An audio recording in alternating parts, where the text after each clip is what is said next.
Silver gold medal diamond फंगनी baby block kit याव तौरग डायमंड पुरक तो मी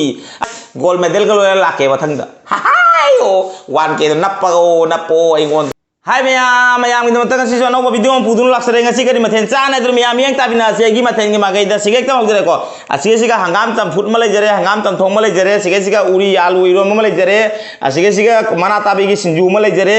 असिगे लेजरे बोरादा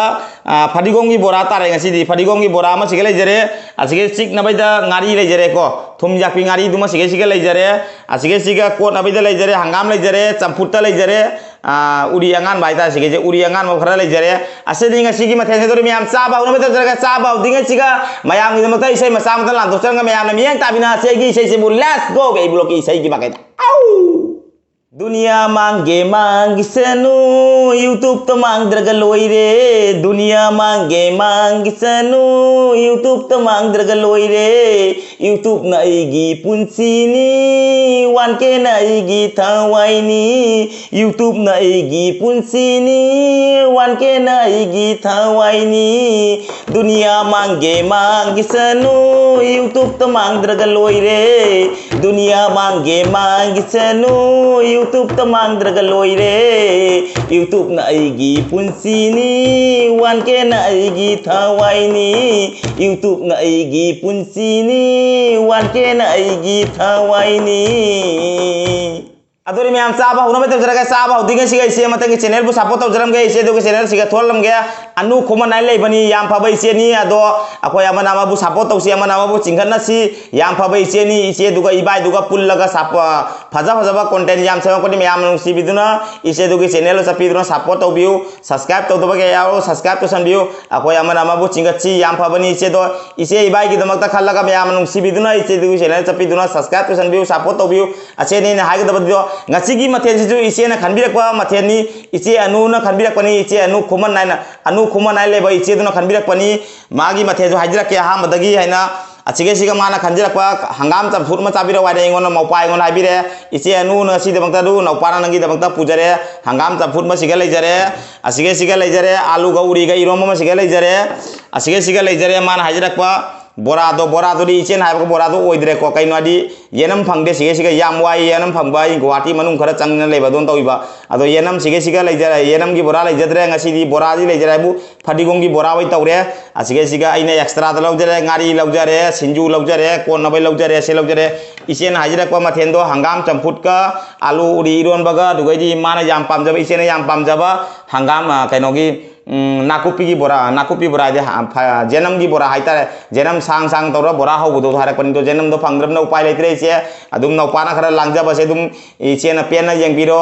असेनी असे हारका मैम चाबा उनो जरगा लेट्स गो बे ब्लॉक किट याव तो जरगा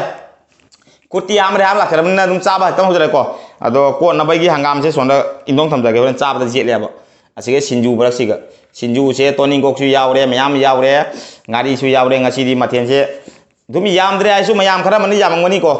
लाइरा बाई गोददी मथेन से याम हाइताय अदोगी मथक्ता इथनदर थोंगा चाजाबनि याम वजै नुमिदांगी पुंग कया तारे मैम नंग खंगिरमगनि आइगी वीडियो जेंग मैम खंगिरमगनि नुमिदांगी पुंग 12 मखाय तारे ngasi दी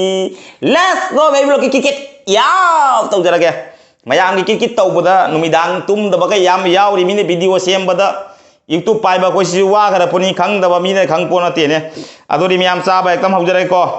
मैम नुसीबा दुम कमेंट थाबिरो बेट कमेंट तौबिरकनु थवाई से पुरोक चाइने 1K यौरखिगे 1K यौरगा मैम गिदमता फजबा वीडियो में सेमजरके असिगे हंगाम चमफुट लेजरे हंगाम चमफुट एकदम हौजरे को हंगाम चमथोंग आइसु याम पामजे हंगाम चमथोंग से मतमगी चटनाबिनी हजि इनमदानीना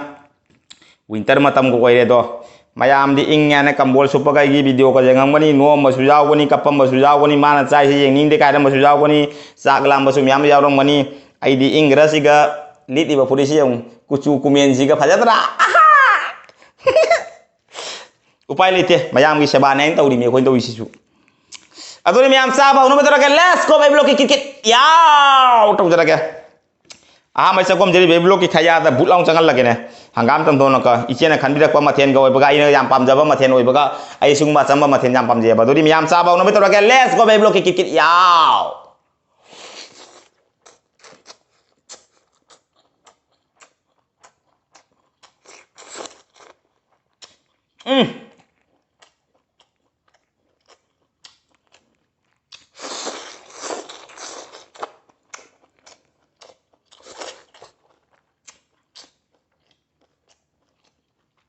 Ulingan, Mbak.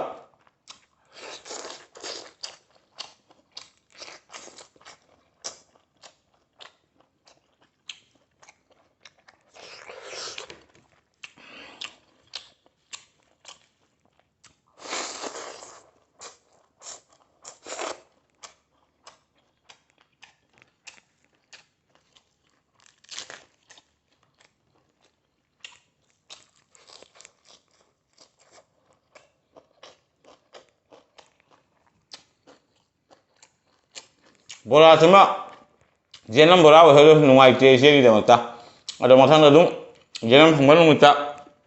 tabjakan apa nih sih ya? Walau bingung. Itu tahu itu udah bola kalau Inggris.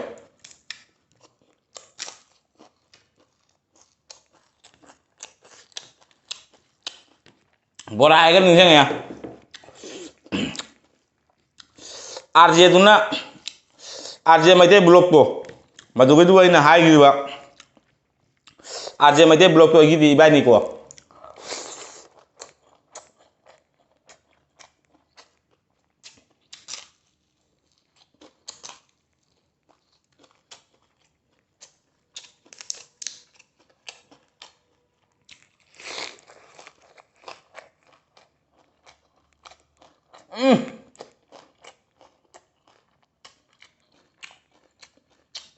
Mấy rất là hiểu.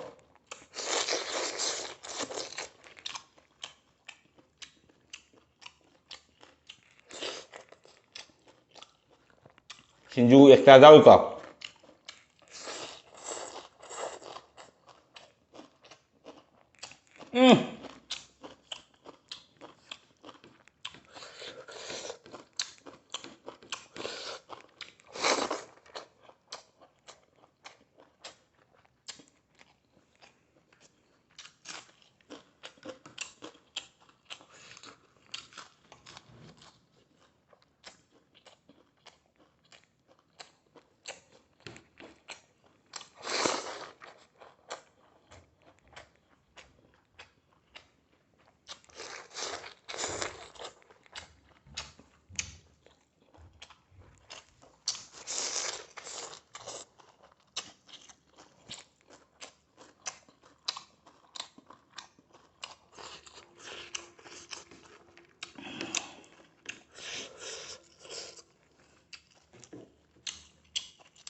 RJ mete juga ini.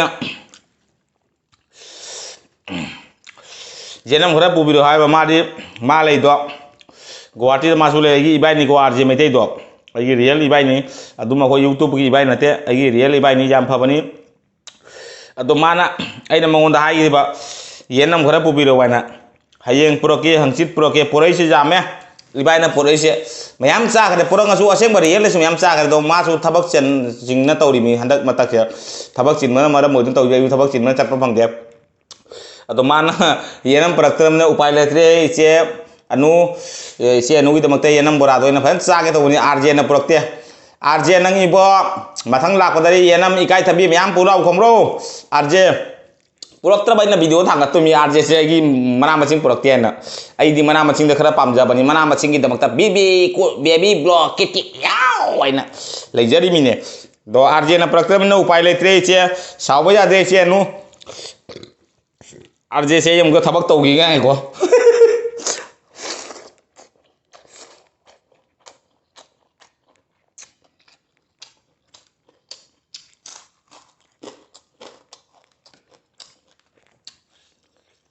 RJ में से साव जाते को अदुम कॉमेडी खरा बने बयान अदुम गांग जबन नंगी थबक चिमना पुरक ngam जाय जो फंगिया पर साव जाबा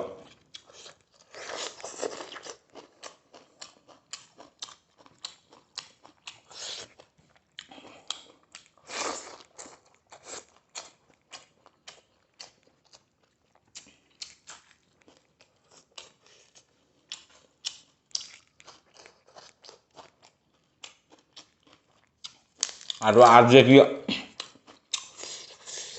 RJ की चैनल डिस्क्रिप्शन लिंक हापचरमगे अनु खुमन इसे दुगा RJ का मैम नुसिबिदुना सपोर्ट तौबियो अखोय अमना मबु support तौसी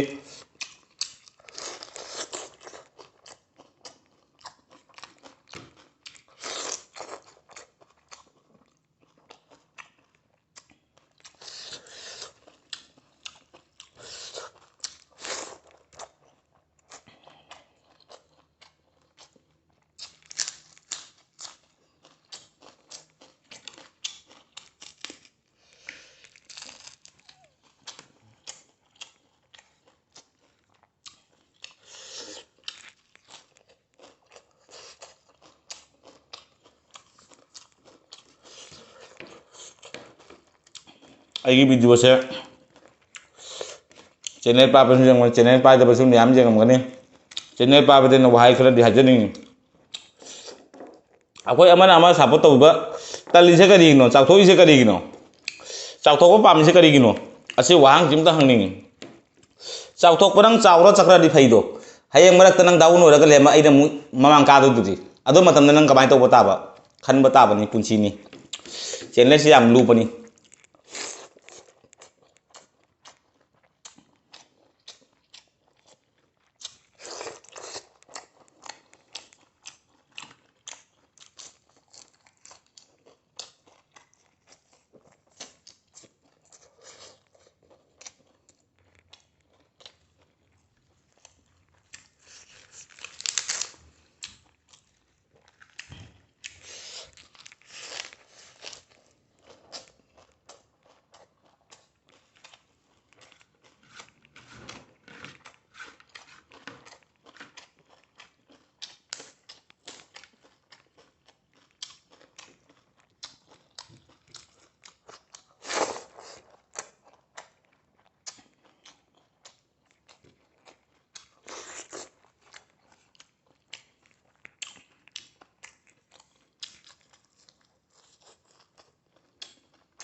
Haware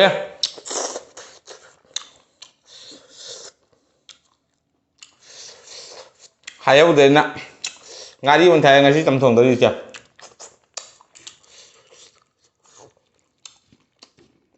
nga ayaba leitra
ma'am वारो बिगनोना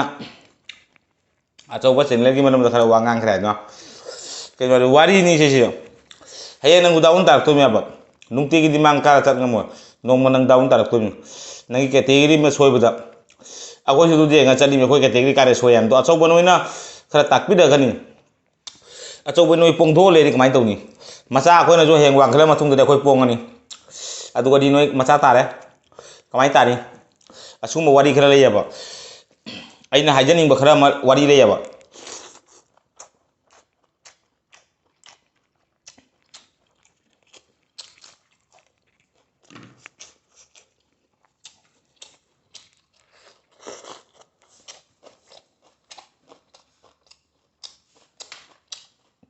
India manungda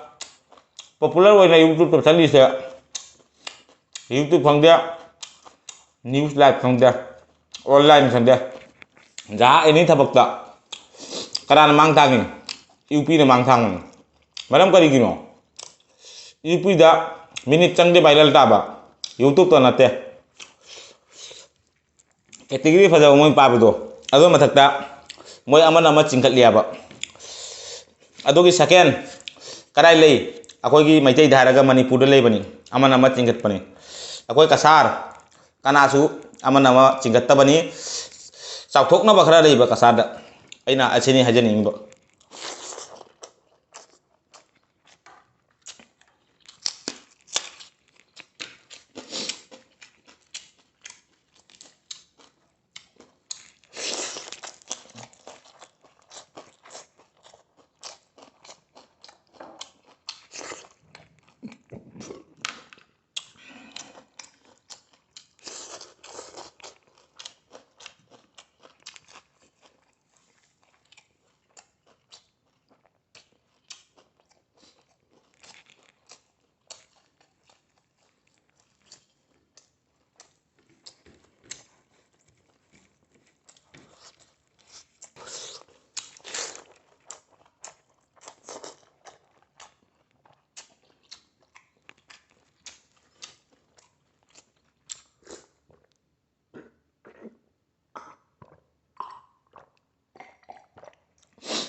mayam chawnu video kala sang ai na wari thar li le bu adum sang ai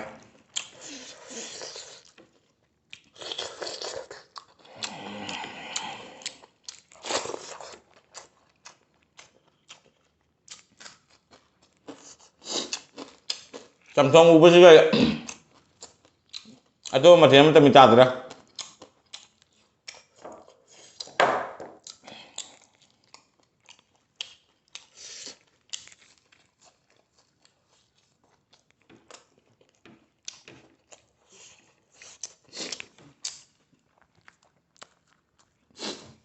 lo kalung badan fatu dia sih bom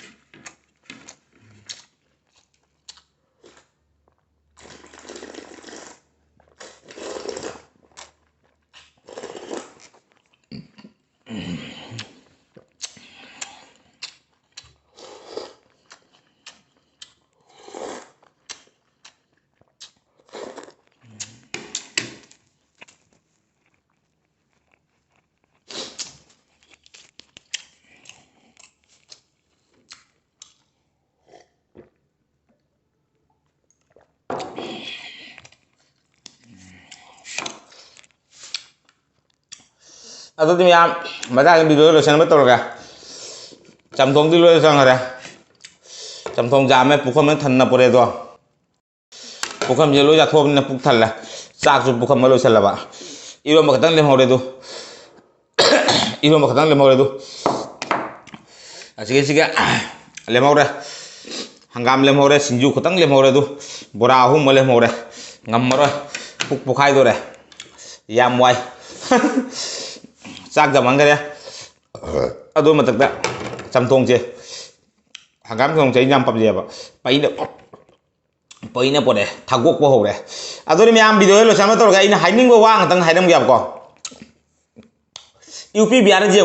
moi aman cingkat na UP biar jang viral thap nih UP biar cái video aja aku macam na lâu bang moi mau tu mana Modi नुमिनी नि हुनी दंते सप्ताह मन channel का grow तौदना मोय grow होइदना मोय की केनो होइबनी मिलन का जौबनी ngam kana chu ngam moy UP Bihar da ni punma ki akhoi na YouTube da jengu japon mai manam da mobile se charger jadra na net ta sastong jengu UP Bihar thorokani YouTube ke se gi jengu ado thorokani ado gi jengu ada gi do YouTube ta jaha ma jengu ani ma jengu jaha ma jengu moy han mang thok lem bani maram di kari gino moy aman ama jam chingkhali category moy jam lai moy phiron anan ba thi de ado anan ba thi camera phaja ba thi de content no thau dai ba content du ni chali se अदुगी मतुंग चली से second चली से YouTube जामना viral चली से मणिपुर चो फी अफब फजदब थीदबनी मोय मोय content दो थीबनी अदो नुपी रेसाबी की चैनल दी खंगदे को इदुग मजाम जंगदे अखोय कानाबगी चैनल लोय जेंग त जेंग याबा नुपानी ने जी अखोय चैनल करी कानाबा कै तौबा मा सेमि करी नो मा कॉमेडियन सेमिरा मुकबांग तौइरा थोंगिरा कुकिंग रा अदुम दो होय जेंग जाम काने अदुम दो मोय टैलेंट थादरा सेमबदो फी अनानबा कैमरा फजाबा ई स्टाफ फजाबा की सेटअप लेबा दो लेबा दु मथौ ताते आइगी वीडियो दो कंटेंट फोकस फजाताई अछि ने हानिंग इसे म्याम दा अदो कोय कसादा के तौरी अमा नि खना 5.87 1 मिलियन बो जौद्री गा कैनो बो सिल्वर गोल्ड बतन फंगद्री फावग्रे आइना कमेंट थाबो दो बु दबा हाय हेलो हाइना थागे दो टिक मार्क बो तेने अदो करी न फावजरी रो 87 97 दा तो यारे अकोई चु नोमा मिलियन जे लकनी गोल्ड मेडल का दो फंगनी अकोई सु सिल्वर गोल्ड मेडल डायमंड फंगनी बेबी ब्रो किट याव तौरक डायमंड पुरक तो मी अदो मैं वीडियो में मतांग जलो छनमे तोरका वीडियो जे मन वाय लाइक शेयर कमेंट दबा काउ बिगनो चैनल से नमो चाक पैसा कि ने कना चैनल से वो सब्सक्राइब तो ना बेल आइकन कतरंग लाउ नि काउ बिगनो अच्छे यार का मैं दे काटे बगिया तंग लब के हाने जेंगले जरी भाई की इसे सिस्टर ब्रदर मैं बुहाई दिगा रिते बेबी लोग थाकते अदो मैं नुसी बिदुना की वीडियो से सर लाउ न खरा शेयर तो बिरो अच्छे यार का मैं दे काने बगिया तंग लब के गछि की बेबी लोग सचर के हयेंग अमुंग फंगना सी नेक्स्ट वीडियो दा गछि की बाय बाय गोल्ड मेडल का लाके मथंग दा हाय 1K นับโปไอ้งอน